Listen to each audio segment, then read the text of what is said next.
Hello, friends. So we are doing chapter 21 of Anne of Avonlea. I got 2 podcast episodes done for different podcasts this morning, so this will be the only Anne chapter today. 21. You know what? I think my light is on. Hold on. On. 1, 2, 3, 4. There it is. It was on like all the way bright. 21. Sweet Miss Lavendar. School opened, and Anne returned to her work. With fewer theories, but considerably more experience. She had several new pupils, 6- and 7-year-olds just venturing round-eyed into a world of wonder. Among them were Davy and Dora.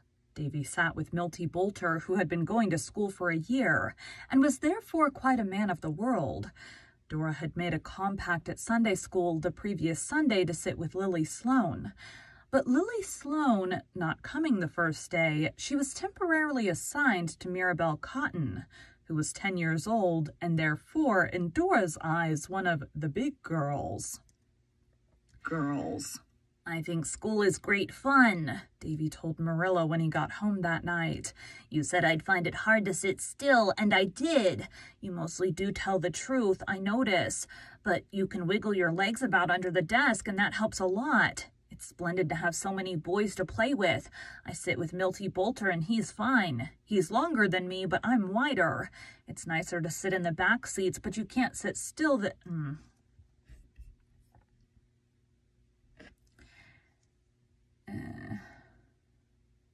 wider. It's nicer to sit in the back seats, but you can't sit there till your legs grow long enough to touch the floor. Milty drawed a picture of Anne on his slate, and it was awful ugly, and I told him if he made pictures of Anne like that, I'd lick him at recess. I thought first I'd draw one of him and put horns and a tail on it, but I was afraid it would hurt his feelings. And Anne says you should never hurt anyone's feelings. It seems it's dreadful to have your feelings hurt. It's better to knock a boy down than hurt his feelings if you must do something. Milty said he wasn't scared of me, but he'd just as soon call in somebody else to oblige me. So he rubbed out Anne's name and printed Barbara Shaw's under it. Milty doesn't like Barbara because she called him a sweet little boy, and once she patted him on his head. Dora said primly that she liked school, but she was very quiet even for her. And when at twilight Marilla bade her go upstairs to bed, she hesitated and began to cry. I'm frightened, she sobbed. I don't want to go upstairs alone in the dark. What notion have you got into your head now? Demanded Marilla. I'm sure you've gone to bed alone all summer and never been frightened before. Dora still continued to cry. So Anne picked her up, cuddled her sympathetically, and whispered, Tell Anne all about it, sweetheart. What are you frightened of? Of Mirabel Cotton's uncle, sobbed Dora. Mirabel Cotton told me all about her family today in school. Nearly everybody in her family has died. All her grandfathers and grandmothers and ever so many uncles and aunts. They have a habit of dying, Mirabel says. Mirabel's awful proud of having so many dead relations, and she told me what they all died of, and what they said, and how they looked in their coffins. And Mirabel says one of her uncles was seen walking around the house after he was buried. Her mother saw him. I don't mind the rest so much, but I can't help thinking about that uncle.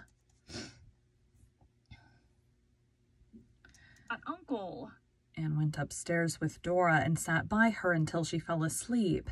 The next day, Mirabel Cotton was kept in at recess and gently but firmly given to understand that when you were so unfortunate as to possess an uncle who persisted in walking about houses after he had been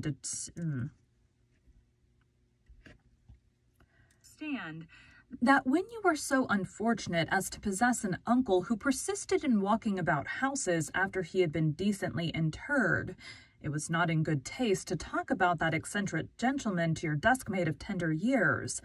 Mirabel thought this very harsh. The Cottons had not much to boast of. How was she to keep up her prestige among her schoolmates if she was forbidden to make capital out of the family ghost? December slipped by into a gold and crimson graciousness of October. One Friday evening, Diana came over. I'd a letter from Ella Kimball today, Anne. over. I had a letter from Ella Kimball today, Anne, and she wants us to go over to tea tomorrow afternoon to meet her cousin Irene Trent from town. But we can't get one of our horses to go, for they'll all be in use tomorrow, and your pony is lame. So I suppose we can't go. Why can't we walk? Suggested Anne. If we go straight back through the woods, we'll strike the West Grafton Road not far from the Kimball place. I was through that way last winter, and I know the road. It's no more than 4 miles, and we won't have to walk home, for Oliver Kimball will be sure to drive us. He'll be only too glad of the excuse, for he goes to see Carrie Sloane, and they say his father will hardly ever let him have a horse. It was accordingly arranged that they should walk, and the following afternoon they set out, going by way of Lover's Lane to the back of the Cuthbert farm, where they found a road leading into the heart of acres of glimmering beech and maple woods, which were all in a wondrous glow of flame and gold, lying in a great purple stillness and peace. It's as if the year... My stomach made a noise. So today, I accidentally made my coffee tea again. So I actually have water in my cup today because I did not want to drink coffee tea or wait for another thing to brew and be ready. Yes. It's as if the year were kneeling to pray in a vast cathedral full of mellow-stained light, isn't it? Said Anne dreamily. It doesn't seem right to hurry through it, does it? It seems irreverent, like running in a church. We must hurry, though, said Diana, glancing at her watch. We've left ourselves little enough time as it is. Well, I'll walk fast, but don't ask me to talk, said Anne, quickening her pace. I just want to drink the day's loveliness in. I feel as if she were holding it out to my lips like a cup of airy wine, and I'll take a sip at every step. Perhaps it was because she was so absorbed in drinking it in that Anne took the left turning when they came to a fork in the road. She should have taken the right, but ever onward she counted it the most fortunate mistake of her life. They came out finally to a lonely grassy road, with nothing in sight along it but ranks of spruce saplings. Why, where are we? Exclaimed Diana in bewilderment. This isn't the West Grafton Road. No, it's the Baseline Road in Middle Grafton, said Anne rather shamefacedly. I must have taken the wrong turning at the fork. I know where we are exactly, but we must be all of 3 miles from Kimball still. Then we can't get there by 5, for it's 4:30 now, said Diana, with a despairing look at her watch. We'll arrive after they've had their tea, and they'll all have all the... Watch. We'll arrive after they had their tea, and they'll all have a bother of getting ours over again. We'd better turn back and go home, suggested Anne humbly. But Diana, after consideration, vetoed this. No, we may as well go and spend the evening since we have come this far. A few yards further on, the girls came to a place where the road forked again. Which of these do we take? Asked Diana dubiously. Anne shook her head. I don't know, and we can't afford to make any more mistakes. Here's a gate and a lane leading right into the wood. There must be a house at the other side. Let us go down and inquire. What a romantic old lane this is, said Diana as they walked along its twists and turns. It ran under patriarchal old firs whose branches met above, creating a perpetual gloom in which nothing except moss could grow. On either hand were brown wood floors, crossed here and there by fallen lances of sunlight. All was very still and remote, as if the world and the cares of the world were far away. I feel as if we were walking through an enchanted forest, said Anne in a hushed tone. Do you suppose we'll ever find our way back to the real world again, Diana? We shall presently come to a palace with a spellbound princess in it, I think. Around the next turn, they came in sight, not indeed of a palace, but of a little house almost as surprising as a palace would have been in this province of conventional wooden farmhouses, all as much alike in general characteristics as if they had grown from the same seed. Anne stopped short in rapture. And Diana exclaimed, "Oh, I know where we are now. That is the little stone house where Miss Lavendar Lewis lives. Echo Lodge, she calls it, I think. I've often heard of it, but I've never seen it before. Isn't it a romantic spot?" "It's the sweetest, prettiest place I ever saw or imagined," said Anne delightedly. "It looks like a bit out of a storybook or a dream."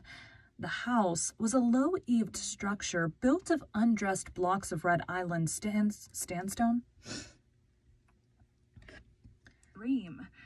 The house was a low-eaved structure built of undressed blocks of Red Island sandstone, with a little peaked roof out of which peered two dormer windows, with quaint wooden hoods over them and two great chimneys. The whole house was covered with a luxuriant growth of ivy, finding easy foothold on the rough stonework and turned by autumn frosts to most beautiful bronze and wine-red tints. Before the house was an oblong garden into which the lane gate where the girls were standing opened.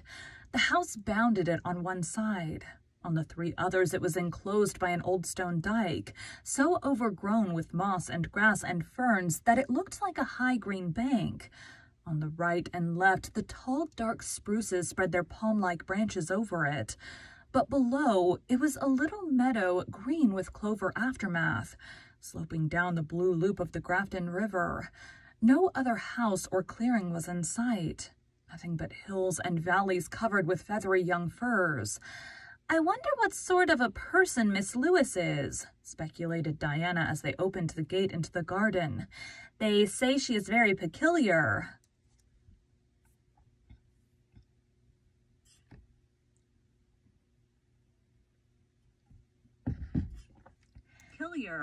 "She'll be interesting then," said Anne decidedly. "Peculiar people are always that, at least, whatever else they are or are not. Didn't I tell you we would come to an enchanted palace?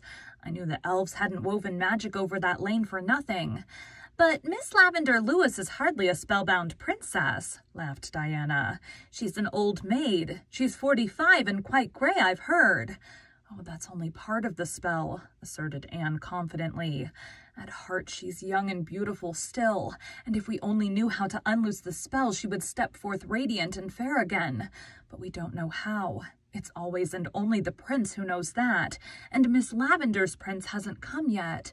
Perhaps some fatal mischance has befallen him, though that's against the law of all fairy tales." "I'm afraid he came long ago and went away," said Diana. "They used to say she'd be engaged to Stephen Irving, Paul's father, when they were young, but they quarreled and parted." "Hush," warned Anne. "The door is open." The girls paused in the porch under the tendrils of ivy and knocked at the open door. There was a patter of steps inside, and a rather odd little personage presented herself. A girl of about 14, with a freckled face, a snub nose, a mouth so wide that it did really seem as if it stretched from ear to ear, and two long braids of fair hair tied with enormous bows of blue ribbon. "Is Miss Lewis at home?" asked Diana. "Yes, ma'am. Come in, ma'am. I'll tell Miss Lavendar you're here, ma'am. She's upstairs, ma'am." Not sure who that is, but we'll paste over in the character sheet. Doop, doop. Paste.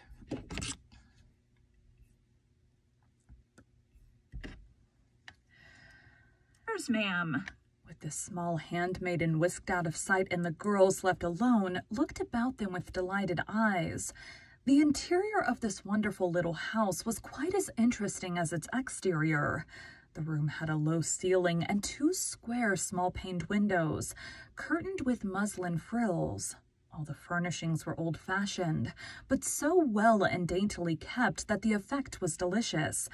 But it must be candidly admitted that the most attractive feature to two healthy girls who had just tramped 4 miles through autumn air was a table, set out with pale blue china and laden with delicacies, while little golden-hued ferns scattered over the cloth gave it what Anne would have termed a festal air. "Miss Lavendar must be expecting company to tea," she whispered. "There are 6 places set, but what a funny little girl she has." She looked like a messenger from Pixieland. I suppose she could have told us the road, but I was curious to see Miss Lavendar. She's coming." And with that, Miss Lavendar Lewis was standing in the doorway. The girls were so surprised that they forgot good manners and simply stared. They had unconsciously been expecting to see the usual type of elderly spinster as known to their experience, a rather angular personage with prim gray hair and spectacles. Nothing more unlike Miss Lavendar could possibly be imagined. She was a little lady with snow-white hair beautifully wavy and thick, and carefully arranged in becoming puffs and coils. Beneath it was an almost girlish face.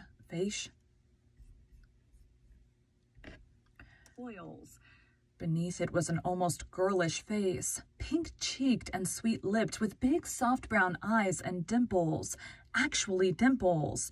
She wore a very dainty gown of cream muslin with pale-hued roses on it, a gown which would have seemed ridiculously juvenile on most women of her age, but which suited Miss Lavendar so perfectly that you never thought about it at all.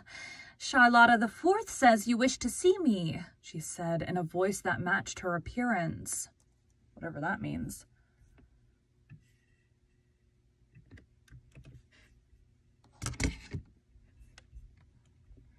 Okay, so this was tab, paste. This is Miss Lavendar. Yes, ma'am.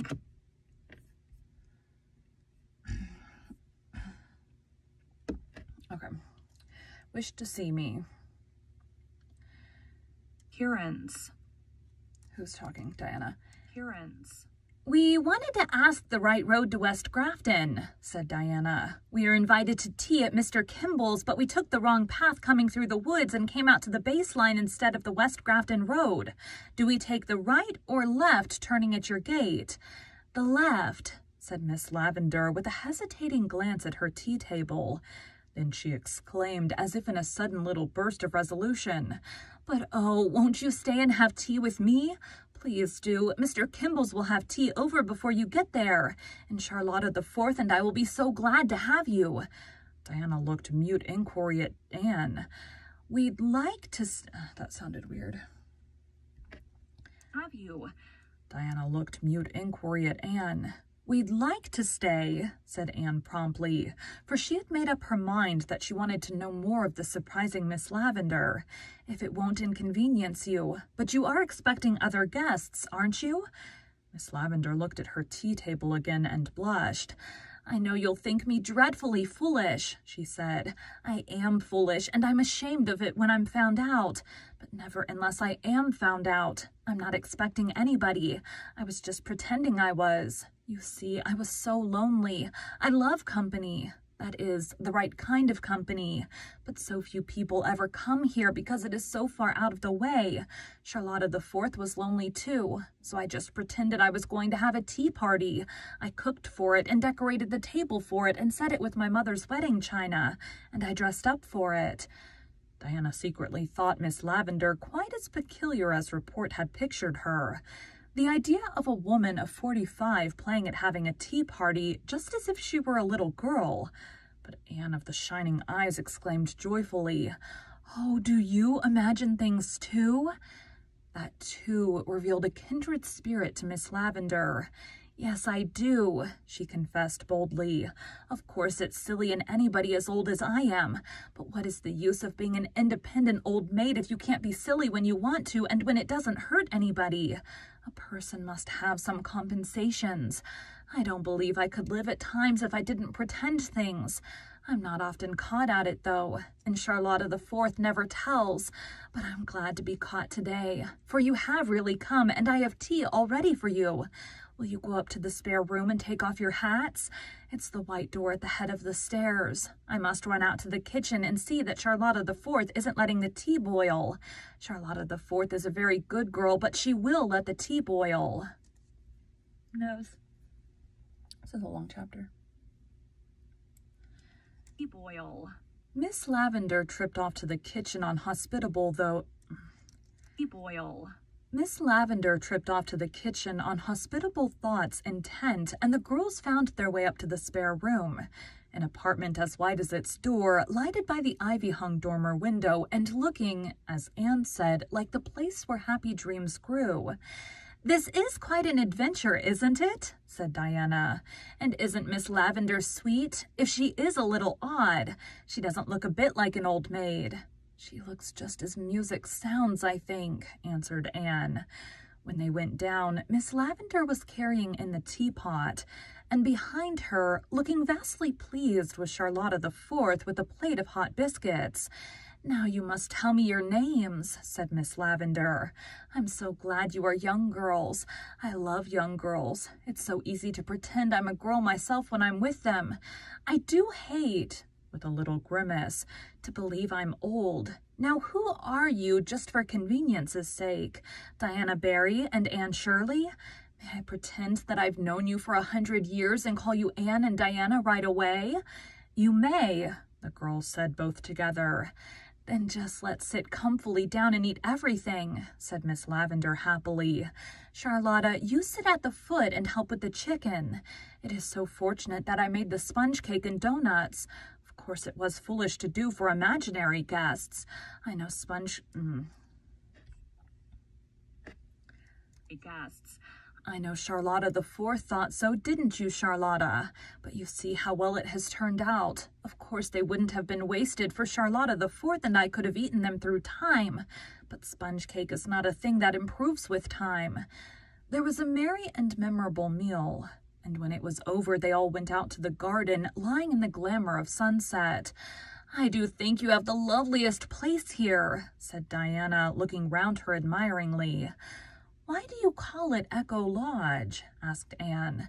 "Charlotta," said Miss Lavendar, "go into the house and bring out the little tin horn that is hanging over the clock shelf." Clock shelf. Charlotta the Fourth skipped off and returned with the horn. "Blow it, Charlotta," commanded Miss Lavendar.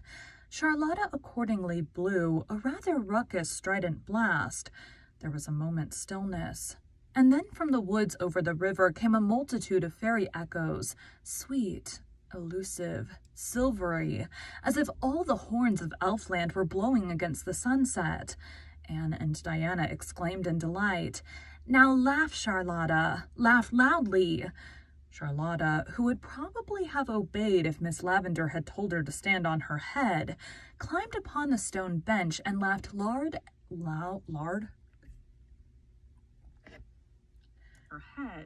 climbed upon the stone bench and laughed loud and heartily. Back came the echoes, as if a host of pixie people were mimicking her laughter in the purple woodlands and along the fir-fringed points. Okay, we're almost done. Points. "People always admire my echoes very much," said Miss Lavendar, as if the echoes were her personal property. "I love them myself. They are very good company, with a little pretending. On calm evenings, Charlotta the Fourth and I often sit out here and amuse ourselves with them. Charlotta, take back the horn and hang it carefully in its place." "Why do you call her Charlotta the Fourth?" asked Diana, who was bursting with curiosity on this point. "Just to keep her from getting mixed up with other Charlottas in my thoughts," said Miss Lavendar seriously. "They all look so much alike, there's no telling them apart. Her name isn't really Charlotta at all. It is, let me see, what is it? I think it's Leonora. Yes, it is Leonora. You see, it is this way. When Mother died 10 years ago, I couldn't stay here alone, and I couldn't afford to pay the wages of a grown-up girl. So I got little Charlotta Bowman to come and stay with me for board and clothes. Her name really was Charlotta. She was Charlotta the First. She was just 13. She stayed with me till she was 16, and then she went away to Boston because she could do better there. Her sister came to stay with me then. Her name was Julietta. Mrs. Bowman had a weakness for fancy names, I think, but she looked so like Charlotta that I kept calling her that all the time, and she didn't mind. So I just gave up trying to remember her right name. She was Charlotta the Second. And when she went away, Evelina came, and she was Charlotta the Third. Now I have Charlotta the Fourth, but when she is 16, she's 14 now, she will want to go to Boston too. And what shall I do then? I really do not know. Charlotta the Fourth is the last of the Bowman girls and the best. The other Charlottas always let me see that they thought it silly of me to pretend things, but Charlotta the Fourth never does, no matter what she may really think. I don't care what people think about me if they don't let me see it. Well, said Diana, looking regretfully at the setting sun, I suppose we must go if we want to get to Mr. Kimball's before dark. We've had a lovely time, Miss Lewis. Won't you come again to see me? Pleaded Miss Lavendar. Tall Anne put her arm around the little lady. Indeed we shall, she promised. Now that we have discovered you, we'll wear out our welcome coming to see you. Yes, we must go. We must tear ourselves away, as Paul Irving says every time he comes to Green Gables. Paul Irving? There was a subtle change in Miss Lavendar's voice. Who is he? I didn't think there was anybody of that name in Avonlea. Anne felt vexed at her own heedlessness. She had forgotten about Miss Lavendar's old romance when Paul's name slipped out. He is a little pupil of mine, she explained slowly. He came from Boston last year to live with his grandmother, Mrs. Irving of the Shore Road. Is he Stephen Irving's son? Miss Lavendar asked, bending over her namesake border so that her face was hidden. Yes. Yes. I'm going to give you girls a bunch of lavender apiece, said Miss Lavendar brightly, as if she had not heard the answer to her question. It is very sweet, don't you think? Mother always loved it. She planted these borders long ago. Father named me Lavendar because he was so fond of it. The very first time he saw Mother was when he visited her home in East Grafton with her brother. He fell in love with her at first sight, and they put him in the spare room bed to sleep, and the sheets were scented with lavender. And he lay awake all night and thought of her. He always loved the scent of lavender after that. And that was why he gave me the name. Don't forget to come back soon, girls dear. We'll be looking for you, Charlotta the Fourth and I. She opened the gate under the firs for them to pass through. She looked suddenly old and tired. The glow and radiance had faded from her face. Her parting smile was as sweet with eradicable youth as eradicable.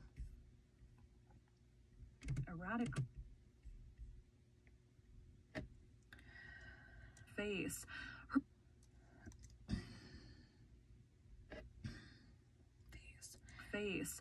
Her parting smile was as sweet with eradicable youth as ever, but when the girls looked back from the first curve in the lane, they saw her sitting on the old stone bench under the silver poplar in the middle of the garden, with her head leaning wearily on her hand. She does look lonely, said Diana softly. We must come often to see her. I think her parents gave her the only right and fitting name that could possibly be given her, said Anne. If they had been so blind as to name her Elizabeth or Nellie or Muriel, she must have been called Lavendar just the same, I think. It's so suggestive of sweetness and old-fashioned graces and silk attire. Now my name just smacks of bread and butter, patchwork, and chores. Oh, I don't think so, said Diana. Anne seems to me real stately and like a queen, but I'd like Karen Happage if it happened to be your name. I think people make their names nice or ugly just by what they are themselves. I can't bear Josie or Gertie for names now, but before I knew the Pye girls, I thought them real pretty. That's a lovely idea, Diana, said Anne enthusiastically. Living so that you beautify your name, even if it wasn't beautiful to begin with. Making it stand in people's thoughts for something so lovely and pleasant that they never think of it by themselves. Thank you, Diana. That's it. That was a long chapter. All right. Thanks, guys.